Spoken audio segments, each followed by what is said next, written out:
गोकर्ण महापंडित ज्ञानी है भजनानंदी संत परम।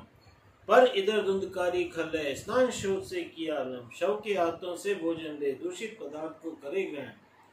वह क्रोधपूर्ण अति पाखंडी है, क्रियाहीन करता न भजन। अब यहाँ पर जो धुंधकारी है उसके लिए बताया है कि वो दुराचारी भी है और वो जितने गलत काम हो सकते हैं वो सब करता है। और गोकर्ण है वो महापंडित ज्ञानी है, तो वो बहुत समझ करके सोच विचार के अपनी जिंदगी चलाते हैं। अब यहाँ पे आता है कि जो लोग दुराचारी के हाथ से खाना खाते हैं, एक तरह से शव के हाथ से खाना खाते हैं, क्योंकि जिस व्यक्ति के जीवन में भगवान का सत्संग नहीं है, पूजा नहीं है, उसके हाथ शव समान ही है। ठीक है। अच्छा, अब क्या होता है कि वो ठीक से स्नान भी नहीं करता था।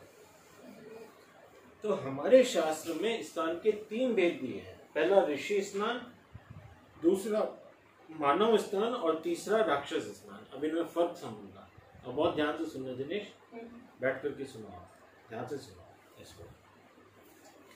ब्रह्म मुहूर्त में जब आसमान में तारे दिखाई देते हैं तब पवित्र आसन में ध्यान कीजिए। जब कीजिए आप ऋषि सदृश होंगे।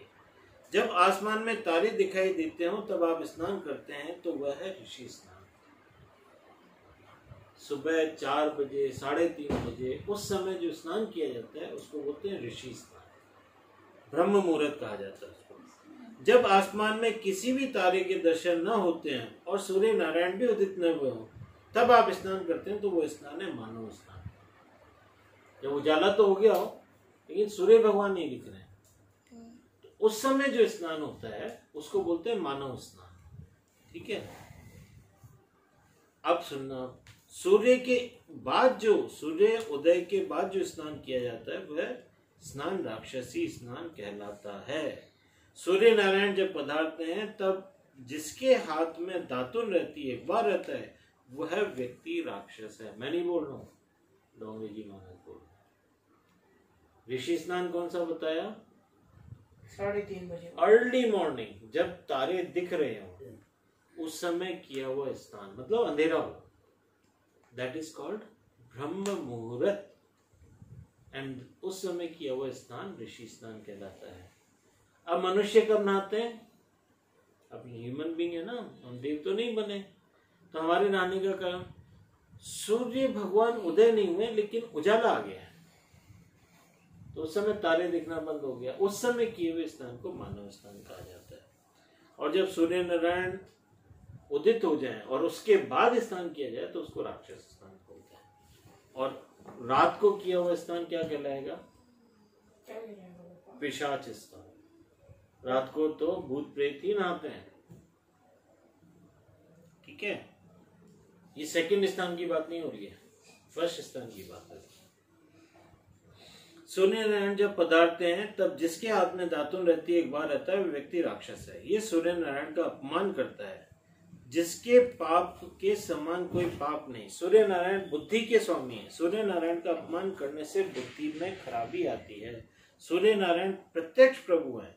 अन्य देवों के दर्शन भावना से होते हैं, पर सूर्य नारायण के लिए भावना की आवश्यकता नहीं, वे प्रत्यक्ष दर्शन देते हैं। और सारे जो देवता है ना वो तो अदृश्य है, उनको आप ध्यान करोगे तो वो आएंगे, लेकिन सूर्य नारायण तो रोजाना दिखते हैं। सबसे ज्यादा विजिबल अगर कोई देवता इस धरती पर है तो वो सूर्य नारायण है।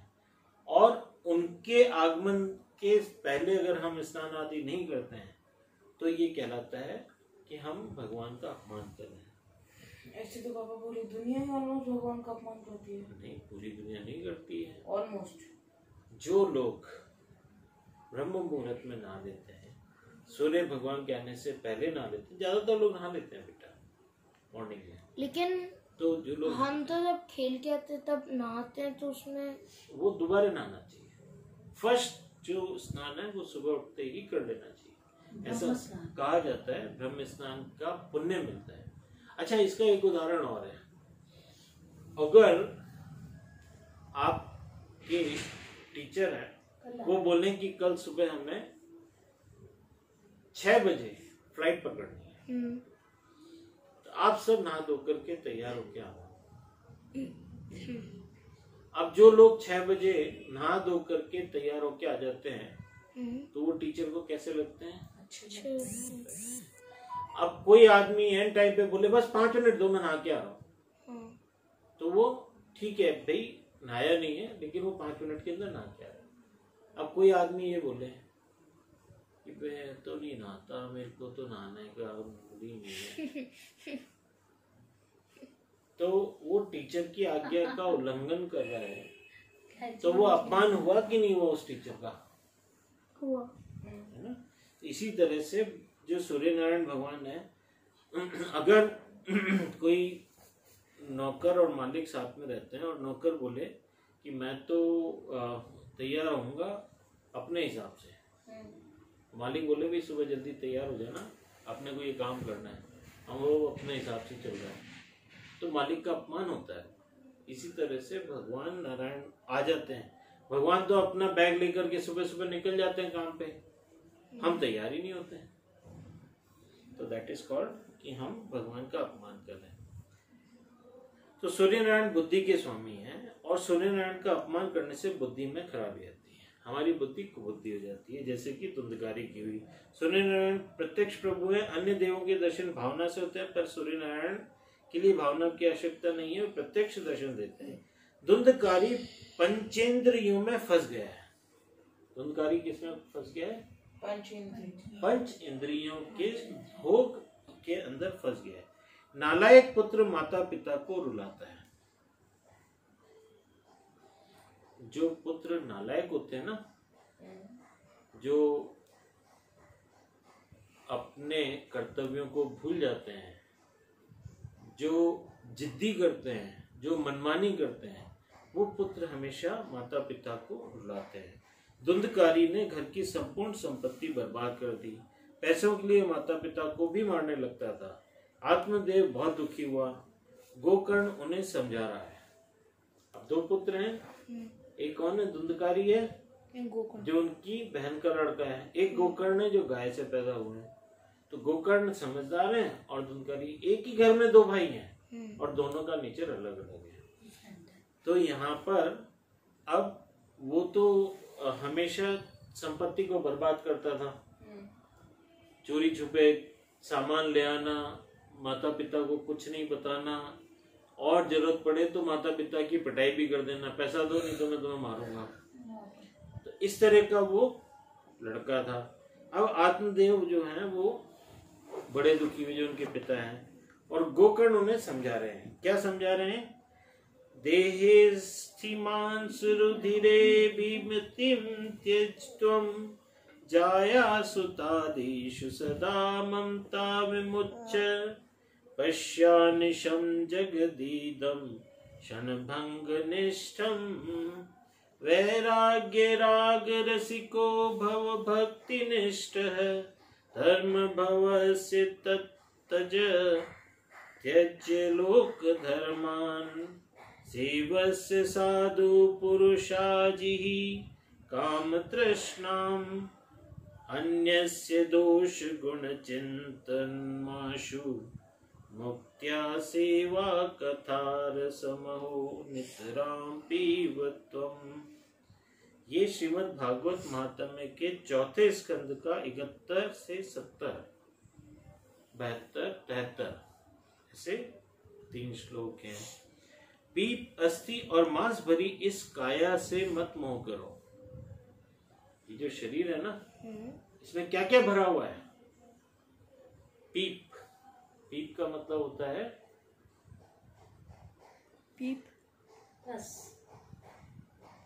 पस भी बोल लो, या फिर हम बोल सकते हैं डर्टी वाटर।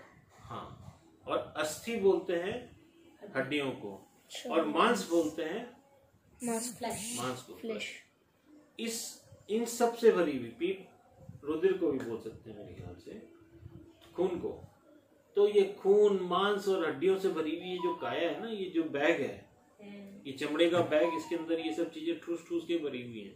क्या क्या भरा हुआ है? मांस भरा हुआ है, खून भरा हुआ है, और अस्थियां, हड्डियां भरी हुई है। तो इस काया से मत मोह करो, ये बदबूदार चीज है, इससे ज्यादा प्यार नहीं होना चाहिए।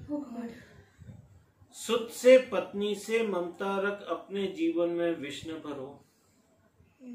पुत्र से पुत्री से इनसे और पत्नी से और पति से ममता रखकर उनके अंदर मेरा है भाव रख करके अपने जीवन में विष नहीं भरना चाहिए। क्षण भंगुर है ये विश्व सकल, क्षण भंगुर है जो दिख रहा।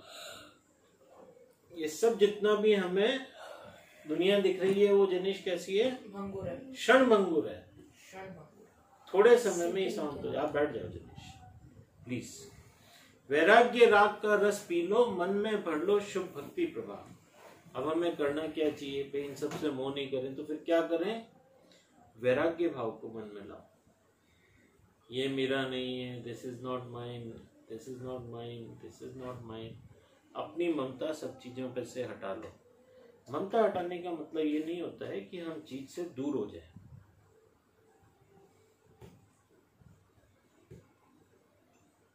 ममता हटाने का मतलब ये नहीं होता है कि हम वस्तुओं को दूर कर दें। अच्छा एक बात बताओ, हमारी ममता किस चीज में लगती है? जिससे हमें सुख मिलने की अभिलाषा हो, कुछ अच्छा खाने के लिए। जैसे अभी निशांत को कुत्ता चाहिए क्योंकि उससे सुख मिलेगा। तो जिससे सुख मिलने की आशा हो उसमें ममता अटक जाती है, उसमें आसक्ति हो जाती है। अब किसी की उसमें सुख मिलने की आशा नहीं हो तो उसकी ममता लगेगी क्या? जैसे मम्मी को कुत्ते में सुख की आशा नहीं है, उनको बिल्कुल नहीं लग रहा कि उसके आने से सुख मिलेगा, तो उनकी उसमें कोई ममता नहीं है। अब ममता जो है वो फिजिकल तो नहीं है। मेरे को मेरे कुत्ते से प्यार है का मतलब ये नहीं है कि मैं पूरे टाइम उसको अपने शरीर से बांध के फिरता हूँ। वो कहीं पे भी रहता है लेकिन मेरा माइंड उससे अटैच रहता है। क्यों? क्योंकि मेरी ममता लगी हुई है। जिसकी ममता नहीं लगी होती है उसका माइंड उससे अटैच नहीं होता है। तो यहाँ पे बोलते हैं कि सुत से पत्नी से ममता रख अपने जीवन में विष न करो। इनसे ममता नहीं होनी चाहिए। ये मेरे हैं ऐसा भाव हमारे दिमाग से निकाल दो। ये परमात्मा के हैं। पत्नी किसकी है? भगवान की है। बच्चे किसके हैं? भगवान के हैं। जब हमारी ममता चली जाती है, वैराग्य से मन भर जाता है, तो फिर क्या होता है कि हमारे जीवन में वैराग्य राग का रस पी लो, मन में भर लो शुभ भक्ति प्रभाव। भगवान की भक्ति जागृत होती है। जब ममता निकल जाती है तब भगवान की भक्ति जागृत होती है, वरना भक्ति सोई रहती है। लौकिकता का तुम त्याग करो, संतों की सेवा कर जाओ। अब दुनिया में ये मिल जाए, ये मिल जाए, ये मिल जाए, इसका तुम त्याग करो और क्या करो? संतों की सेवा कर जाओ। जो लोग परमार्थी हैं, जो लोग संत हैं, जो लोग संयमी हैं, उनकी सेवा करो।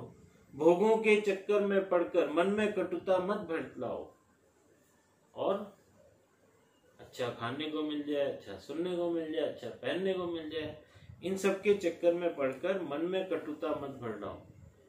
मन में किसी के लिए द्वेष भाव मत लाओ। मम्मी ये बोला था आज बनाया नहीं ना, देखना आपका काम पड़ेगा जब मैं क्या करता हूँ। इस तरह के भाव मन में मत लाओ। सेवा के सुख में लीन रहो, औरों के दोष न देखो तुम। हमेशा दूसरों की सेवा करो और परदोष मत देखो। उसने ये कर दिया, उसने ये कर दिया, वो तो ऐसा है, वो तो वैसा है। ये सब हमारे जीवन में नहीं होना चाहिए। हे पिता कथा प्यारे प्रभु की संजीवनी है ये लेखो तुम। निज पुत्र वचन सुनकर ग्रह त्यागा, आत्मदेव द्विजवर ने जब वन में पहुंचे मन को जोड़ा, श्री हरि के शुभ चरणों में तब। ऐसे वचन सुनकर के पुत्र के पिता ने क्या किया? घर ही त्याग कर दिया। बोलिए जय श्री राम। जय श्री राम। वो घर त्याग करके चले गए। क्या? निज पुत्र वचन सुनकर, अपने ही बेटे के वचन सुनकर कि अपने मन में वैराग्य भरो, ये सब ममता बेकार है, इसके अंदर मत पड़ो, ऐसा सब सुन करके ग्रह त्यागा आत्मदेव द्विजवर्ण जब हरे राम। ब्राह्मण को द्विज बोलते हैं। क्यों बोलते हैं? क्यों बोलते? क्योंकि ब्राह्मण का 2 बार जन्म होता है। ब्राह्मण होते हैं ना,